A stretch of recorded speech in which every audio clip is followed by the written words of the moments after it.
दोस्तों, वंश मेडिकल के ऑनलाइन प्लेटफॉर्म पे मैं संजीव आप सभी का एक बार फिर से स्वागत करता हूं। आज हम पढ़ेंगे यूरिया साइकिल। हाँ, इससे पहले अगर आपने हमारे चैनल को सब्सक्राइब नहीं किया है तो प्लीज़ कर लेना, ठीक है। और डिस्क्रिप्शन में आपको हमारे जो टेलीग्राम चैनल है, इंस्टाग्राम वगैरह, इन सभी की लिंक मिल जाएगी, ठीक है। तो हम स्टार्ट करते हैं। Okay, urea cycle. Urea cycle होता क्या है? देखो, यूरिया क्या है, अपने को यूरिया बनाना है। बनाना क्यों पड़ता है? क्योंकि जो अमोनिया बनता है अपने बॉडी के अंदर, ये देखना भी, ये अमोनिया होगा, ठीक है। ये अमोनिया है, ये क्या होता है? टॉक्सिक होता है। तो इसको बाहर निकालना होता है किडनी के थ्रू। देखो, बनेगा कहाँ पे? ये लीवर के अंदर बनेगा। ये चलता कहाँ पे है? लीवर में चलता है। बट ये एक्सक्रीशन किसके थ्रू होगा? किडनी के थ्रू होगा। क्या? यूरिया, ठीक है। अब मेरी बात सुनो आप, यूरिया बनता कैसे है पहले तो ये सुनो। देखो, प्रोटीन की जब मेटाबॉलिज्म चलती है या अमीनो एसिड की जब मेटाबॉलिज्म चलती है तो अमोनिया बनता है। ये अमोनिया क्या है? टॉक्सिक है, मतलब जहरीला है बॉडी के लिए। तो इसको अपने को बाहर निकालना रहता है। तो अपने बॉडी में CO2 तो मौजूद होती है। तो उसके लिए क्या करता है, जो अमोनिया है वो किससे रिएक्ट करेगा? CO2 से रिएक्ट करेगा। किसके प्रेजेंस में करेगा? कार्बोमाइल फॉस्फेट सिंथेज के प्रेजेंस में करेगा। चेंज किस में हो जाएगा? Carbamoyl phosphate. देखो, सिंथेज आएगा ना, तो जाहिर सी बात है कार्बोमाइल फॉस्फेट सिंथेज, इसी के नाम पे है ये एंजाइम। सिंथेज से सिंथेसिस होगा इसका। किसके थ्रू होगा? इसके थ्रू, ठीक है। अमोनिया और CO2 से होगा। इसमें आपने को पता है, इसमें एटीपी चाहिए अपने को। कितने एटीपी चाहिए? 2 एटीपी चाहिए। क्वेश्चन आता है, ध्यान रखना, ठीक है। कार्बोमाइल का फॉस्फेट का जो सिंथेसिस होता है उसके लिए अपने को कितनी एटीपी चाहिए? 2 एटीपी चाहिए। वो हो जाएगा चेंज 2 ADP प्लस 2 IP के अंदर, ठीक है। हाँ जी, आगे चलो। जो कार्बोमाइल फॉस्फेट बना है वो किसके प्रेजेंस में? ऑर्निथिन ट्रांस कार्बोमाइलेज के प्रेजेंस में सिट्रुलिन में चेंज हो जाएगा। कैसे होगा? मेरी बात सुनो। ऑर्निथिन कहाँ पे होता है? साइटोसोल के अंदर होता है, ठीक है। जब वो माइटोकॉन्ड्रिया के अंदर आ जाएगा ऑर्निथिन, तो वो रिएक्ट करेगा कार्बोमाइल फॉस्फेट से। कार्बोमाइल फॉस्फेट से रिएक्ट करने के लिए इसको अपने को माइटोकॉन्ड्रिया में आना पड़ेगा। ये साइटोसोल में होता है। क्या? ऑर्निथिन, ठीक है। ऑर्निथिन जब माइटोकॉन्ड्रिया में आएगा तो वहां पे उसको एक एंजाइम मिलेगा, ऑर्निथिन ट्रांस कार्बोमाइलेज, ठीक है। वो रिएक्ट करेगा ऑर्निथिन ट्रांस कार्बोमाइलेज फॉस्फेट से। वो बना देगा सिट्रोलिन, ठीक है। क्या किया? मेरी बात सुनो। देखो, ये 5 स्टेप जो यूरिया साइकिल होता है ना, 5 स्टेप का होता है। देखो, 1 2 3 4 5 5 स्पेसिफिक एंजाइम होते हैं। कार्बोमाइल फॉस्फेट सिंथेज 1 2 3 4 5, ये 5 एंजाइम हो गए, 5 स्टेप हो गई। इनमें से 2 एंजाइम तो माइटोकॉन्ड्रिया में होता है, ये 1 2, और बाकी का जितने भी है ना 3, जो नेक्स्ट जो 3 है वो होते हैं साइटोसोल के अंदर। तो मेरी बात सुनो, जो कार्बोमाइल फॉस्फेट है वो ऑर्निथिन से रिएक्ट करेगा, ऑर्निथिन ट्रांस कार्बोमाइलेज, जो कहाँ पे है? माइटोकॉन्ड्रिया में है, ध्यान रखना, ठीक है। वो बना देगा क्या? सिट्रुलिन। अब मेरी बात सुनना, सिट्रुलिन क्या है?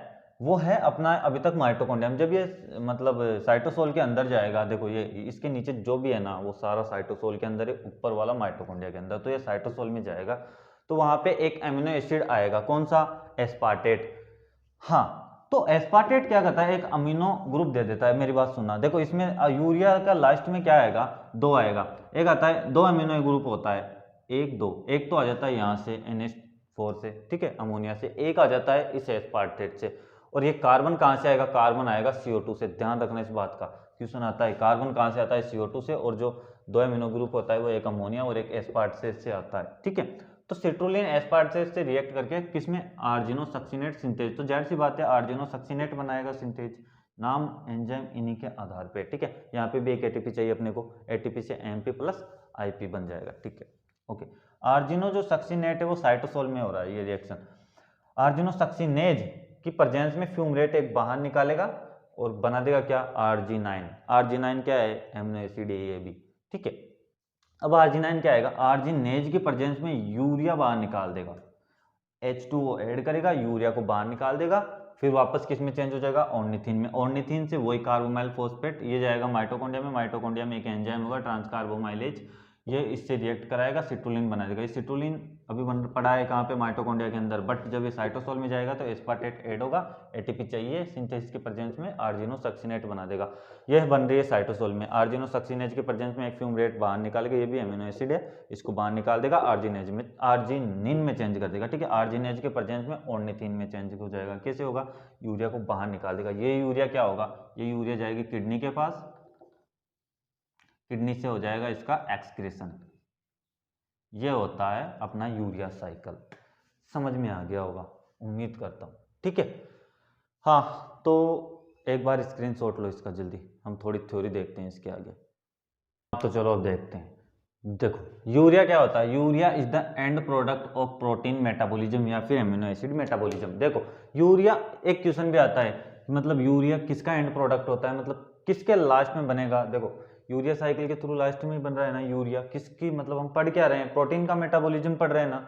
ठीक है, तो मतलब एक टाइप से प्रोटीन मेटाबॉलिज्म बोल दो या फिर एमिनो एसिड मेटाबॉलिज्म बोल दो, उसका एंड प्रोडक्ट क्या है, यूरिया है। ठीक है, देखो अब nitrogen of amino acid is convert, मतलब जो एमिनो एसिड में अपने को पता है, एमिनो एसिड में नाइट्रोजन और जो कार्बोक्सिलिक एसिड जो ग्रुप होता है वो प्रेजेंट होता है, तो जो नाइट्रोजन ऑफ एमिनो एसिड का जो नाइट्रोजन वाला ग्रुप होता है is convert into the ammonia, मतलब वो अमोनिया में चेंज हो जाता है, which is toxic to the body. और जो अमोनिया होता है ना वो बॉडी के लिए टॉक्सिक होता है। ठीक है, तो जो वो टॉक्सिक अमोनिया है, the ammonia is convert into the urea by the urea cycle. तो ये यूरिया साइकिल क्यों अपने को मतलब रिक्वायर क्यों इस यूरिया साइकिल की, जो टॉक्सिक मतलब जो जहरीला अमोनिया है वो बॉडी के लिए हार्मफुल है, ठीक है, नुकसानदायी है, तो उसको कन्वर्ट करना है अपने को, डिटॉक्सिफाई करना है, मतलब हार्मफुल इफेक्ट को कम करना है, उसको मतलब कम क्या डिस्ट्रॉय करना है उसके हार्मफुल इफेक्ट को टोटली। ठीक है, so the ammonia is convert into the urea, मतलब जो अमोनिया है वो कन्वर्ट हो जाती है यूरिया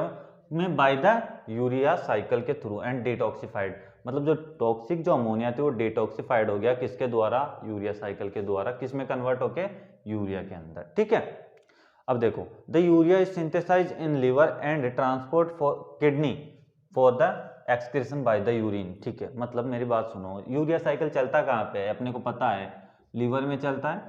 ठीक है, अब ये लीवर में चल रहा है तो मतलब ये जाहिर सी बात है, ये लीवर में चल रहा है तो यूरिया का सिंथेसिस भी लीवर में ही होगा, सही है। And transport for to the kidney for the excretion, अब अपने को बाहर भी तो निकालना है तो यूरिन के थ्रू ही तो बाहर निकलता है, तो इसको ट्रांसपोर्ट कर देते हैं हम किडनी के पास, फॉर किसके लिए, एक्सक्रीशन बाय द यूरिन, मतलब यूरिन के थ्रू एक्सक्रीशन करने के लिए।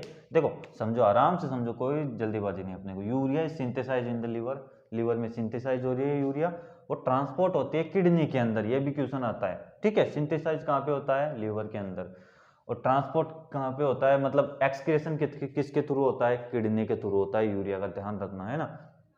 अब मेरी बात सुनो, यूरिया की स्ट्रक्चर ये होती है NH2CO और NH2, तो इसमें कितने अमीनो ग्रुप है, एक और दो अमीनो ग्रुप हो गया। ठीक है, तो यही बात है। देखो यूरिया हैज 2 अमीनो एसिड, मतलब 2 amino acid, one is derived from 2 amino acid group आएगा यहाँ पे। ठीक है, sorry, urea has 2 amino acid group, one is derived from ammonia and another from aspartate. अभी हमने देखा था जब हम पढ़े थे यूरिया साइकिल, तो वहां पे क्या था, एक एस्पार्टेट अमीनो एसिड एंटर कर रहा था, तो एक तो जो अमीनो ग्रुप है ना इसमें जो NH2 वाला है वो आता है एस्पार्टेट से, एक आता है अमोनिया से, जो अमोनिया और मतलब NH4+ और CO2 ऐड हो रहा था तो NH4 से आ जाता है एक तो। ठीक है, ये और एक आता है अपने एस्पार्टेट जो अमीनो एसिड आता है ना वहां से, किसमें, यूरिया में, जो 2 अमीनो ग्रुप है वहां पे। ठीक है, okay, next, carbon atom is supplied by the CO2, और इसमें जो ये कार्बन वाला एटम है, तो ऊपर देखा था हमने NH4+ और एक CO2, तो वहां से CO2 है ना, वहां से तो आ जाता है कार्बन एटम, और जो ये दो ग्रुप है, एक आ जाएगा अमोनिया से, एक आ जाएगा एस्पार्टेट से। समझ में आ गया। देखो urea has 2 amino acid group, ठीक है, one is derived from ammonia, एक डेराइव्ड होता है अमोनिया से, एंड अनदर एस्पार्टेट से, and carbon atom is supplied by the CO2।